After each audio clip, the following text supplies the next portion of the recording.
the best diet, the best eating pattern for you probably doesn't have, I don't think you need to call it anything. I think everyone's best diet is going to be totally unique to you and totally unique to your life and your goals, and everyone is different, and that's a beautiful thing. Hey, my name is Ryan and I'm the host of the Food Freedom Lab. This is the hot spot where I dish all the tea on how to improve your relationship with food, your body, and how to get to your happy weight. I'm talking letting go of the food obsession, body hate, and all of the things keeping you stuck to help you become the happiest version of you. I'm a mental health therapist that loves working out almost as much as I love chocolate chip cookies, and I'm all about keeping it real, raw, and authentic here. This is your one-stop shop for motivation, tough love, hard truths, and coffee chats with your girls. Each week, I'll be popping into your ears to teach you how you can find food freedom and connecting with other amazing women who have done the same. Grab your coffee and let's freaking chat. This is the Food Freedom Lab. Hello, I already said this, but I'm fangirling so hard. I have Jamie here, otherwise known as the Balanced Nutritionist, and we are talking today all about nutrition, but more so from a balanced perspective. She is the Balance Queen, and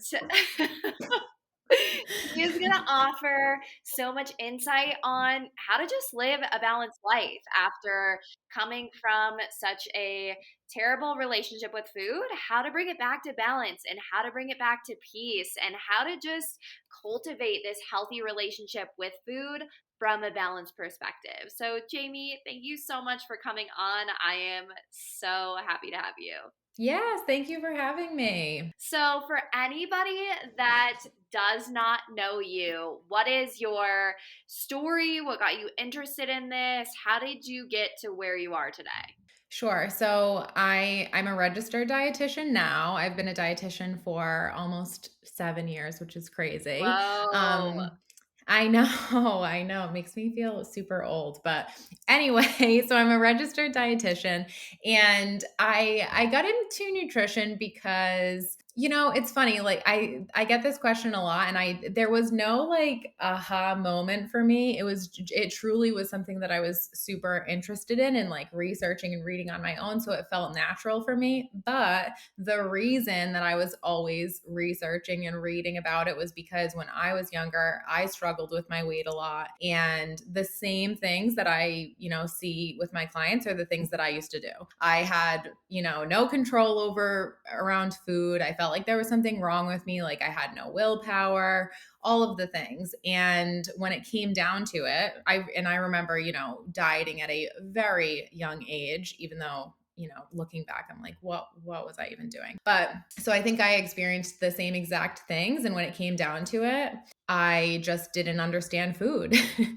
and I didn't understand any of it. I didn't understand how to fuel my body. I had a terrible relationship with food and I just didn't get it. So then I became a dietitian, and not that, anything switched overnight, but where I am now has definitely come from my own personal experiences and then my years as a dietitian, just seeing, how underserved we are when it comes to learning how to treat your body. Totally. And how the traditional sort of diet culture is just not serving us, and it's just, doing so much harm. Yeah. And when you started to get into nutrition, I always kind of say, the problem is not that we don't know enough about nutrition. The problem is that we know way too much. So as you started to learn more, how did you use that in a way to help your relationship with food instead of it harming it further? Oh, that's a good question. It took time. It definitely took time because I agree. I think there's, and I think that's an interesting way to put it. Like we know too much. I think the other problem is that we know so much, but none of it really makes sense like together, Yeah. like we just know all of these random tidbits that you hear. And that's why I'm such a big believer of bringing it back to the absolute basics. Like when you're starting to implement healthy changes, you should feel like, oh, this is not that exciting, Yes. you know, because it's really not complicated. So I think it takes time to take it from something super complicated and make it simple in your life. And yes, when I first started learning about nutrition, it's super easy to do that, to be like, oh my gosh, this, these foods prevent this disease and this does this, and it's Yeah. very overwhelming. So I think bringing it to a super basic, simple level is really, really helpful, So, but hard. really quickly, then, what would you say are the basics, like the jeans, the white tee, the Converse of nutrition? Okay. The basics that I think that everyone should start with, if you're not already, is, first of all, you should be eating 3 meals a day. I know I know it's controversial, and that's not to say that you absolutely can't feel best eating 2 meals a day. I'm sure there's people out there, but for the most part, most people function their best eating breakfast, lunch, dinner, and in general, just feel best eating like every 3 to 4 hours ish. So I think that is super helpful. It's like such an underrated place to start, because a lot of people are not doing that. They're going way too long without eating, skipping meals, and then wondering why towards the end of the day they feel so out of control around carbs or something like that. So that's number one. And then from there, I think just making sure you're eating enough protein at those meals, prioritizing fiber at those meals is really helpful too. So I would say those are the basics. Yeah. And of course, it goes so much further than that, but I think that is a fabulous place to start that a lot of women are not doing. Really quickly, since we're on this, for those that really struggle with breakfast, they're like, I'm not hungry, breakfast has never been my thing. I always say, like, we can redefine it in the sense of 3 meals doesn't need to be like 7 a.m., noon, and 6. Like, it could be breakfast or 3 meals or whatever, but it can be at different times. So for you, what do you usually say for those who aren't the biggest fans of breakfast, which I don't understand because I'm such a breakfast gal, but I would love to hear your perspective. Yes, funny enough, I used to be a breakfast hater. I used to hate breakfast. I never ate it. And so I'm living proof that you function better with breakfast. Success But story. yeah, I really never ate breakfast when I was younger, at least. But I think if you feel like I am not a breakfast eater, I don't get hungry in the morning, all whatever the reason, I think you have to let go of the idea that you have to wake up and eat breakfast, because I don't do that most of the time. I sometimes eat breakfast at like 10, or that's like the later end for me, but I don't usually eat breakfast within an hour of waking up, even, because I just don't feel like eating at that time. And I think that goes along with really listening to your body. But I think what happens is you skip breakfast. I think by the time people realize that they're hungry for breakfast, they're like, oh, well, it's too late now. I might as well just wait. And then you're starving by the time you eat. So I think you just have to be a little bit more flexible.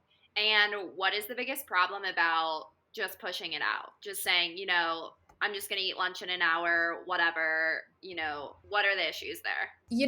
The best way I like to describe it is when you skip a meal, it's almost like your hunger cannot catch up. It's like when I know this personally too. If I skip breakfast, for example, I'll eat lunch and be full, be satisfied, and I'll be hungry again like an hour Yes, later. yes. And it doesn't matter how amazing that meal was. And so that's the best way I like to describe it, is like, it's like your body can't catch up. It's like, no, we're still we're still missing something. So it really is that when you wait too long, you're just setting yourself up to be way too hungry, and you're not going to be satisfied as easily. Right. And I love that you call attention to that, because I used to be that person that thought I can outsmart my body, and I'd be like, cool, great. Like, that didn't happen. Sweet. Like, just on to the next, and then be so irritated when I'm like ready for another meal an hour later. And just, the things that we do, the things that our mind says, oh my gosh. So yes, our body needs to catch up. And I think that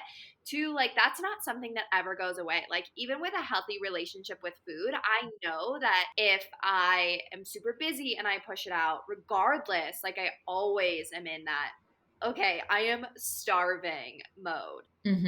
Exactly. And I think that's a great point because I think some people assume that you're going to improve your relationship with food, you're going to have your, nutrition under control and feel good, and all of a sudden you have a day where you skip a meal or you go too long, and then you're like, oh my gosh, I get almost thinking like you haven't made as much progress as you thought because you can't stop eating the snacks in your cabinet. And it's like, no, this happens to all of us. It happens to me. Like there are plenty of nights that I'm like, well, that's what you get. Yes.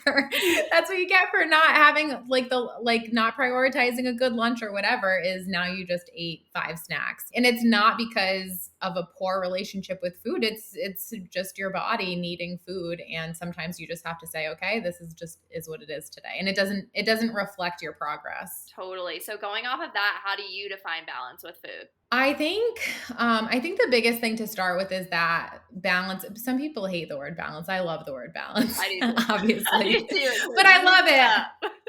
I love it because I think that yes, I talk about it with food and nutrition, but I think it's such a great word for life. And I think especially with food, first of all, you have to find the balance that works for your life. Like balance for me is going to look different than balance for you or balance for anyone. So that's the biggest thing, is there's no like clear definition of balance. It's whatever fits into your life. But when I talk about balance, I think there's different pieces. I think number one, like, of course, balanced nutrients. So when we were just talking about like protein, fiber, like I think having a balance of nutrients on your plate, protein, fiber, carbohydrates, fats, that piece is important, because when it comes down to it, if you don't have a good balance of nutrients, you're going to be hungry in some way. Your body's going to be looking for those nutrients in some way, usually comes out as carbs. So that's number one. I think that's again, an underrated piece of it, because when you start eating a little bit more balanced and including nutrients that keep you a little bit more full, it's amazing the urges that it takes, away. So yeah. Yeah. I think that's the first piece. And then, not that it's the most important piece, but I think that's a good place to make sure you have kind of your bases covered. And then when it comes to balance in the sense of like, quote unquote healthy foods and then more indulgent foods, that's another question that comes up a lot. Like, well, what's the right amount of unhealthy foods or indulgent foods that I can include while maintaining a good balance? And it's like, it's different for everybody, and it depends on how you feel, and it depends on your personal goals, and it depends on so many different things. So finding that balance too is important. And the only way to do that is to work on being able to be like, okay, I had a donut for breakfast and now I'm going to move on with my life, versus I had a donut for breakfast and now who cares what I eat today? It is the balance where it's like, okay, I can go on vacay and enjoy everything that place has to offer food wise, and then I naturally crave more nutrient dense foods. It's like my body balances it out without me even trying or paying attention or anything. And I think that is so cool and so underrated. I totally agree. I completely agree. I think, when we're talking about like less nutrient dense foods, like stuff that you might have when you're on vacation or something, or a holiday, or even a weekend, just because there's more opportunity, like when you're listening to your body and you're fueling yourself kind of best most of the time, your body will definitely tell you. Yeah.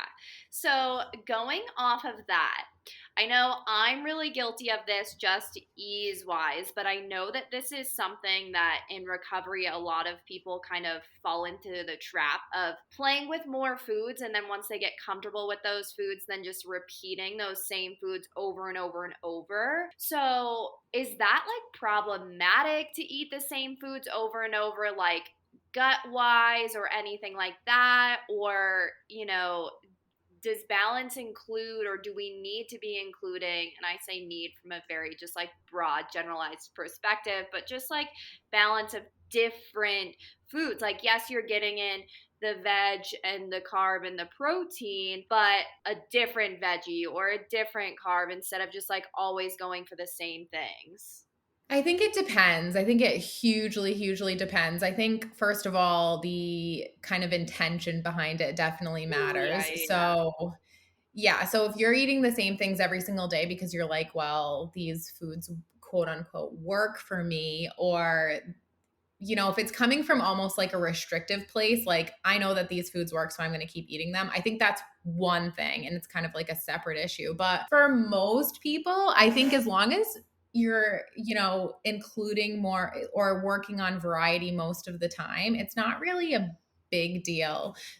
That's so funny that you say that because someone this morning asked me if I could share more breakfast ideas, and I was like, I think I eat the same breakfast like every single day. Yeah, So I don't know if I can help with that. And I think that's okay because I actually think that having like staple meals that you can always rely on, that you enjoy, is super important because so many people think that to have a healthy diet, you have to have like this elaborate, fancy, Instagram worthy diet and meals, and you just don't. Like if a turkey sandwich with a bell pepper and chips works for you every single day, then have at it. totally, totally. And I think that you bring up such a good point in regards to intention because I think it's really less about eating the same things, but if that option wasn't available, would you be okay?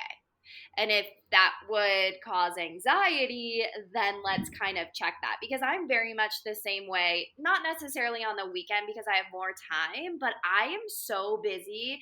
The staples are everything. Like I have, just my breakfast because it's easy and then a few things that I rotate through. And if something else came up or somebody else brought me lunch, I would be ecstatic.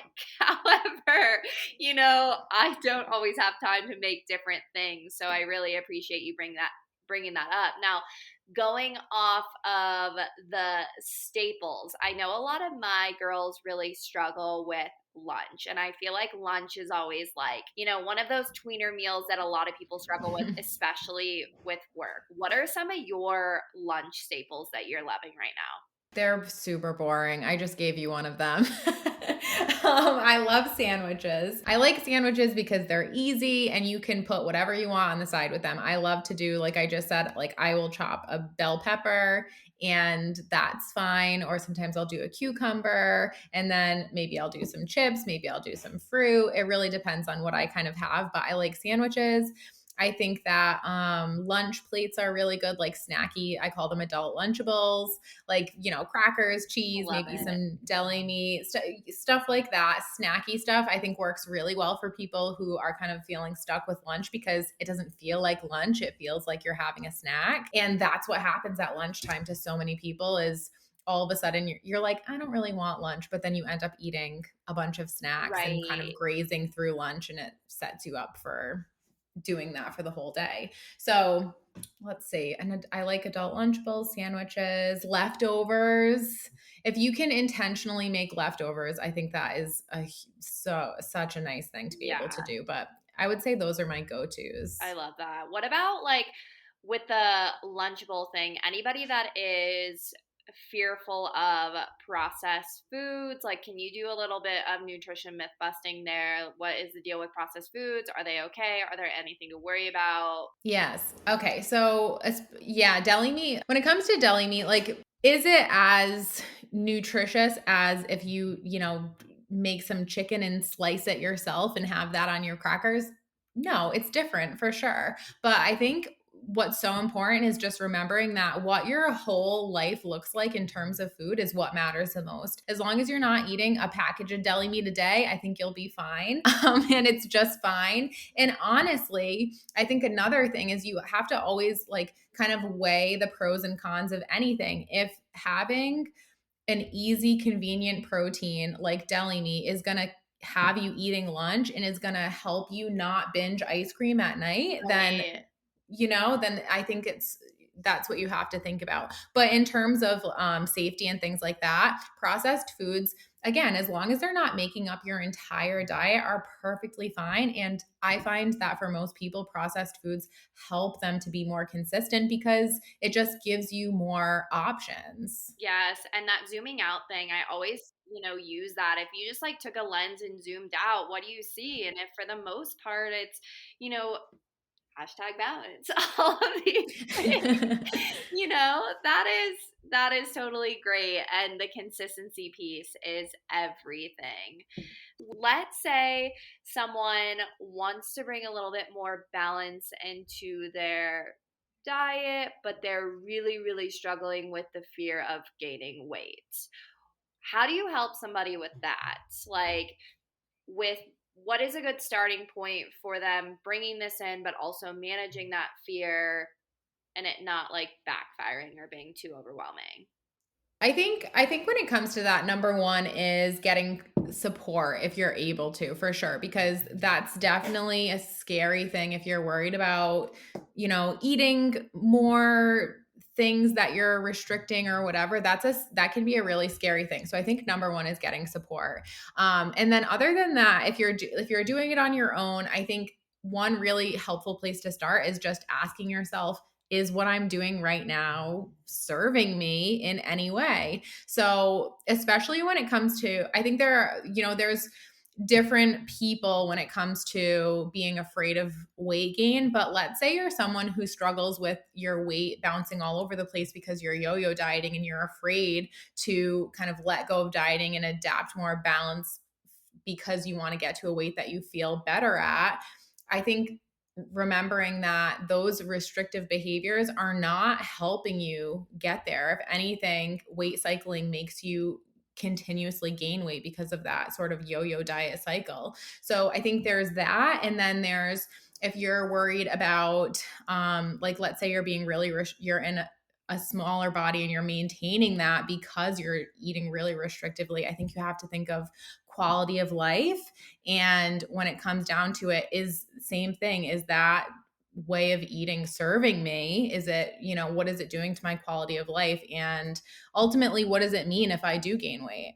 Totally. So, on the other side, what is your perspective on somebody wanting to lose weight from a quality of life perspective? Do you believe that somebody can do it in a healthy, non obsessive way? Or how, if someone is struggling with their weight and wants to feel better in their body and start bringing a little bit more nutrition in, what would be the best way to go about it? Or do you believe there's any way to go about it without it becoming obsessive?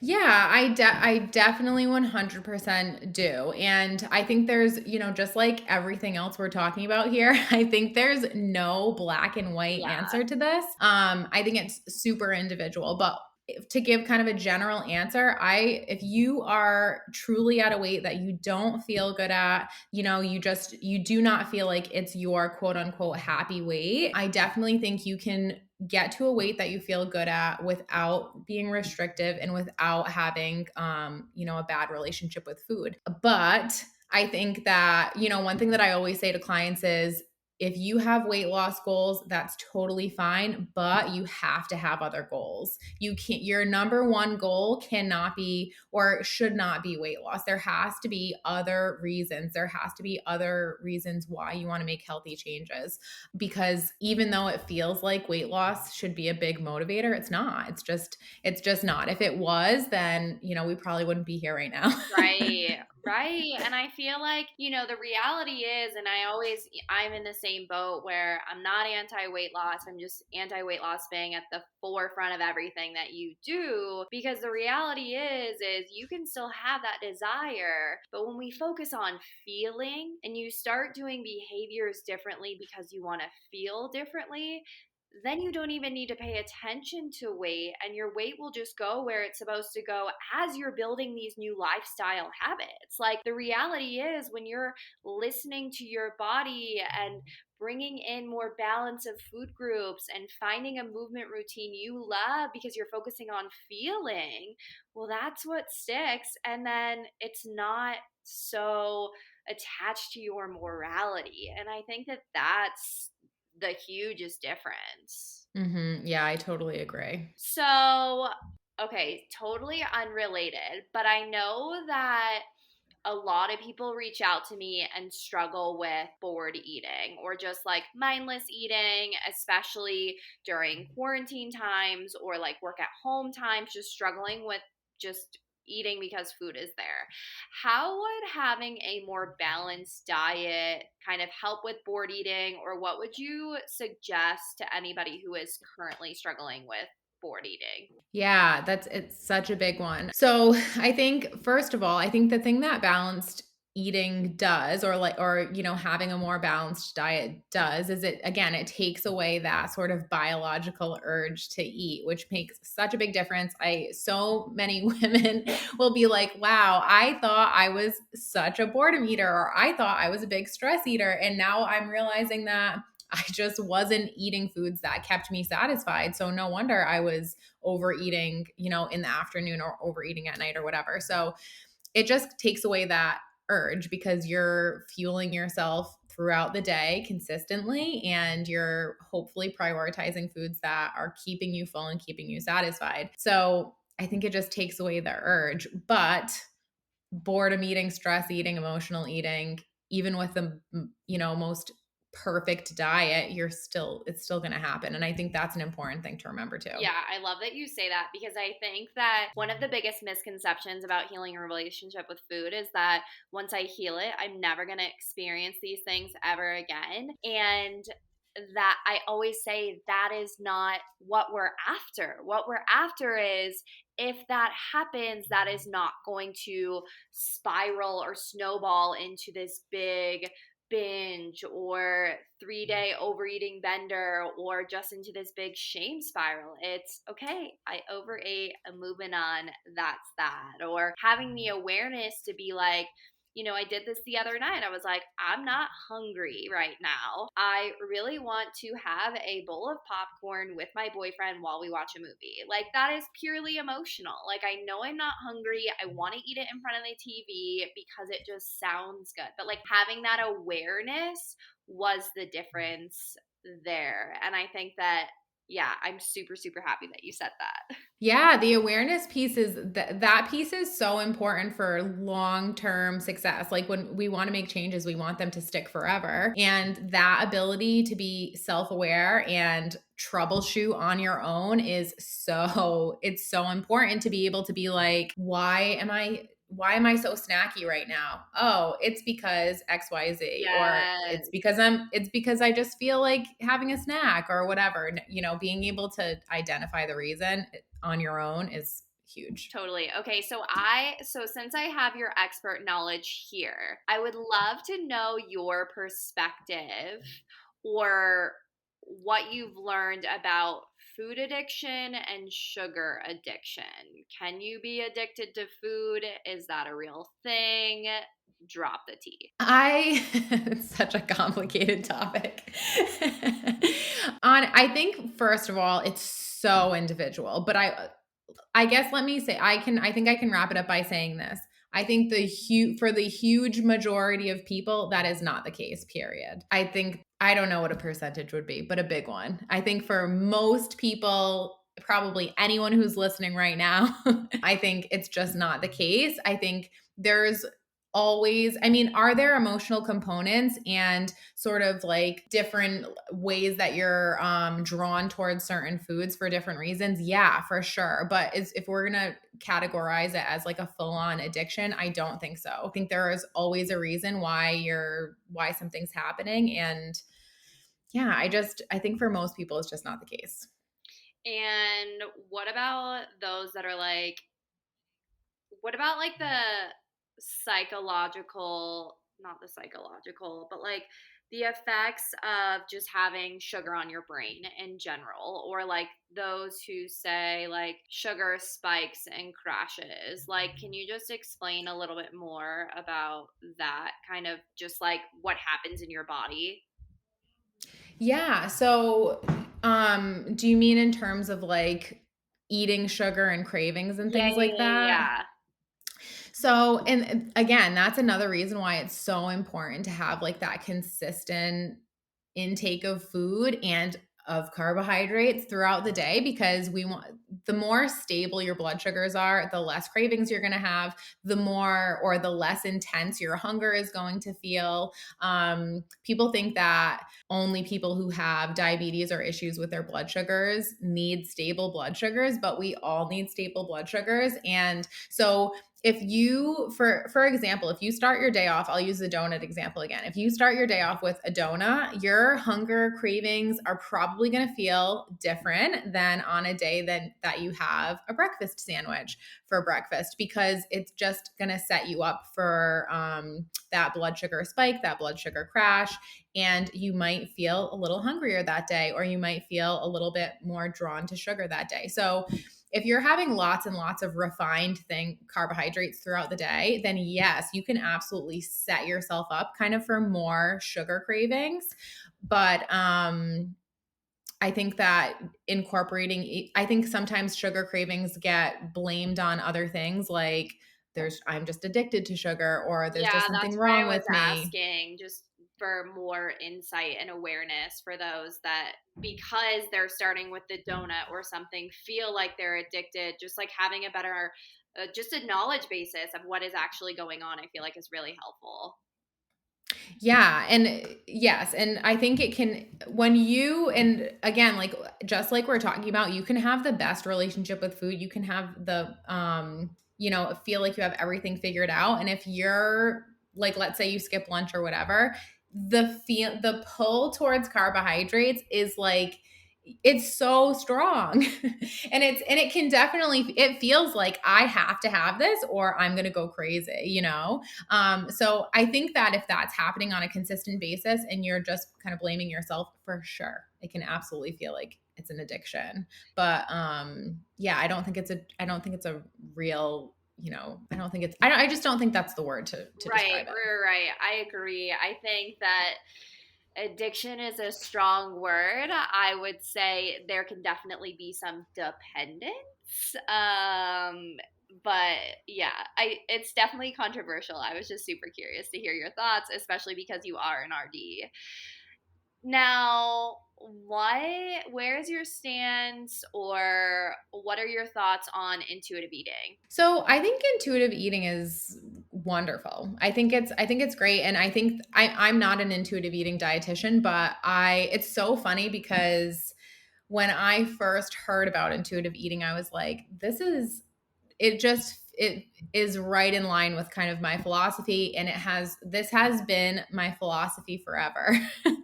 Like I've always been that person who, like, in, social situations, when someone's like, I shouldn't be eating this, I'm like, it's fine. Right, Like it is totally fine. right. I've always been that person. So when I first heard about intuitive eating, I was like, this is so in line with kind of my philosophy towards nutrition.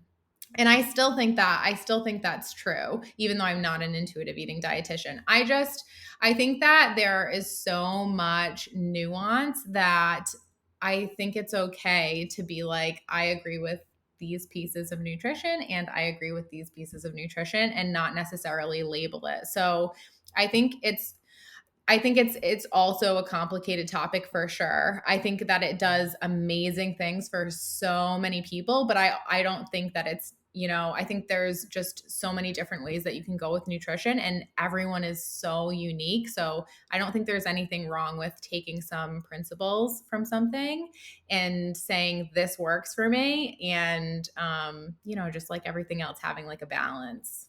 I agree. I agree. And I know that I'm the same way in the sense that I love everything that intuitive eating has brought.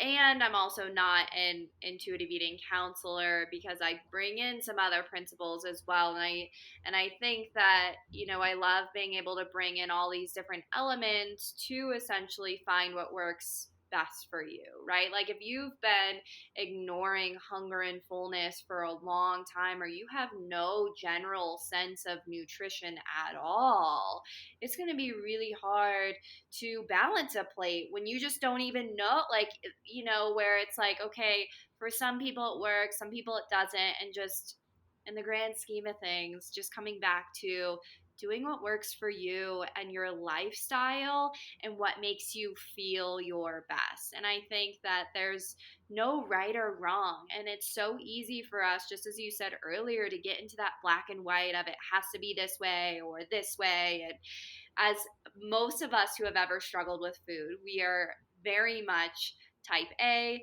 perfectionist, black and white. We love organization. So I think that we all can relate to a little bit of that black and white feeling, but also realizing that there is no right way. And as long as you feel good, then that's all that really matters. So I would love to know, since I know that you're a mom, right? Yes. Okay.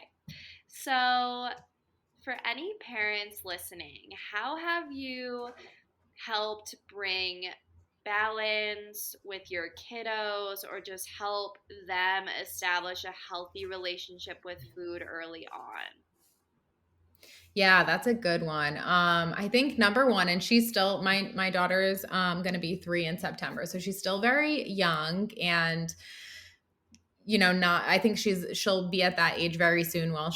Where she'll kind of understand. Well, you know what? I won't even go there because she definitely does already understand different things about food. But I'm not quite there yet where I have to be super careful about what I'm saying. But I think that's a huge piece, and That's something that I feel super strongly about is don't talk about food in any in a positive, a super, super positive or super negative way. Like, don't overhype the vegetables and don't act like the cake is some reward that they get only if they eat their vegetables and things like that. I think staying neutral about all foods and just kind of offering it to them and letting Yeah. them decide what they're going to have is super important, and also something that I plan to be really, really, I'm sure people are going to love me, but I think this is so important, is not saying anything about body or body size or weight or anything like that in front of her, especially because,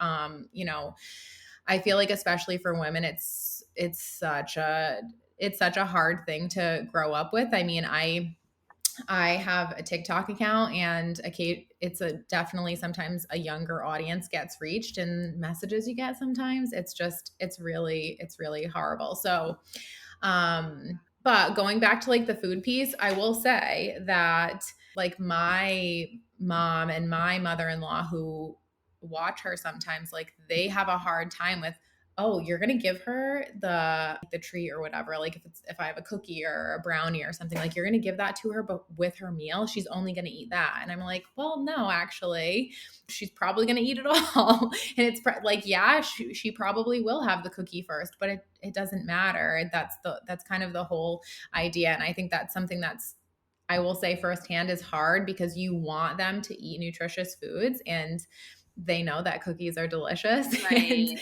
they know that they're different. So I think you have to be just super mindful about kind of how you present food to them. Ooh, that's so interesting. So you give her like the cookie or whatever with the meal.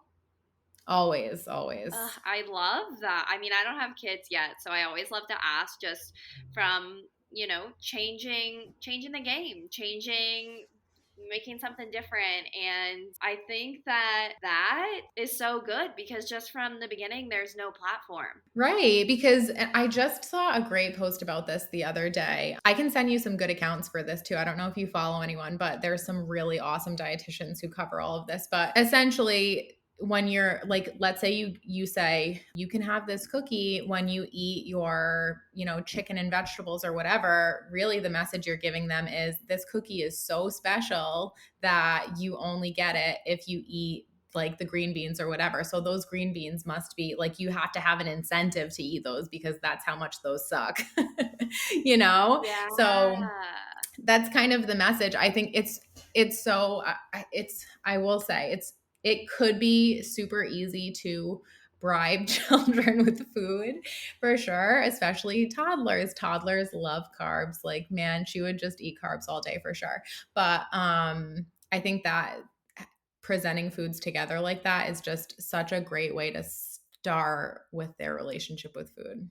I love that so much. So, last question that I have for you. So, My favorite videos that you do are the ones that are things I wish people knew about nutrition. And I think that you have like 23 parts now. So, if you were going to give us like top three, like out of everything that you know, breaking it down, your top three things that you wish people knew about nutrition, what would you say? Yeah, there are so many things. But I would say number one, that I talk about so much is that carbs don't make you gain weight. I think that's the most important thing. Carbs are fine. You should be including carbs. That's not to say that carbs are the only thing that you should eat, but carbs are fine. Carbs are not going to make you gain weight. You absolutely don't have to cut them out. Number two would be if you can't do something forever, if you can't imagine yourself eating a certain way forever, or on the weekends or holidays, vacations, it's probably not going to work long term for you. That's another good one because I think it just brings things into perspective. You hear all the time, like, I'm just being really strict until I hit my goal weight Yeah. or something. And it's just not the way that it works. Unfortunately, that's the hard truth. And the third one I think would be that the best diet, the best eating pattern for you probably doesn't have, I don't think you need to call it anything. I think everyone's best diet is going to be totally unique to you and totally unique to your life and your goals, and everyone is different, and that's a beautiful thing. Ugh, I love that so much. And I totally lied. That wasn't my last question. I have a few questions that I want to ask you just for people to get to know you a little bit better and for me to selfishly get to know you a little bit better. So, where are you from? I am from Rhode Island originally, but now I live in Massachusetts, but not very far. I live about 5 minutes from the town in Rhode Island. I live like right on the line. Oh. So, yeah, so I'm from Rhode Island, but I live in Mass now. And what is the snack you absolutely cannot live without? I love snacks. I would say popcorn and Baby Bell cheeses. Ooh, yeah. Okay, fill in the blank. The thing I know way too much about is. Oh my gosh, that's a hard one. The thing I know way too much about, I don't know. That's super cliche if I say nutrition. I think I'm going to say, I guess I'll say nutrition and be super It boring. works. It works. What is your number one beauty product? Oh, this is a good one too. My number one beauty product is I'm gonna say my foundation because I love it so much. I use the most overpriced foundation of all time, and I'm obsessed with it. And everyone always asks me about my foundation, and I'm like, don't even try it because it's so expensive and it's just terrible. It's the I was gonna say Giorgio. you have to drop it. I know. It's the Giorgio Armani Luminous Silk Foundation. It's amazing. It's amazing. It's It's the amazing, best. but be prepared on the price. Be prepared. Yeah. Be prepared to never want to buy another one again. You just won a contest and now get an endless supply of a product of your choice. What would you choose? I'm going to choose that one. I love it. I love it. What is your favorite way to move your body? I love my favorite. I think I'm going to say walking, honestly. I have a Peloton, so I do enjoy spinning, even though I used to hate it, but I do enjoy spinning but I like walking and I like weights too. How do you take your coffee? I drink my coffee with regular sugar and almond milk I usually. know you did a post on that one time, and I was like, yes, this girl. I love it. Crunchy or smooth peanut butter? I like both, honestly. I know that is not the case for most people, but I like both. Okay, so we'll take it one step further then. What is your favorite thing to put peanut butter on? I like peanut butter on warm toast. Yes, and it gets all like melty. So Yes. good. Yes. How many alarms do you snooze before you get up in the morning? Oh my gosh, you don't want to know too many. I don't even know way too many. I set my alarm clock and I set an alarm on my phone. And what does food freedom mean to you? Food freedom to me means getting to live your life and eat food and enjoy food and not let it control you. Ugh, so beautiful. Jamie, where can everybody find you if they want to learn more, chat with you? Give us all the deets. Sure. So I'm on Instagram at the.balanced.nutritionist. You can also follow me on TikTok at the balanced nutritionist with no dots. And yeah, those are my two kind of primary places. And I'll have all of those linked below. Thank you so much again for all of that. That was like rapid fire information, so knowledge packed. I love it. But I think that, coming back to just the basics, I think the problem with our ever growing, I need more, knowing so much is that we just complicate things so much. And sometimes just bringing it back to those basics, the little things, the simple things is really what we need. And so thank you for bringing us back to that reminder and sharing all of that with us. Yeah, thank you. This was great. Thank you so much for having me. Ooh, girlfriend, I'm over here giving you the biggest virtual hug because you just finished another episode of the Food Freedom Lab. If you're looking for more on food freedom or just more support, come hang out with me on Instagram or in the Coffee Talks Wellness Facebook community. And if you love this episode, it would mean so much if you took a moment to leave a review. Talk to you next Wednesday.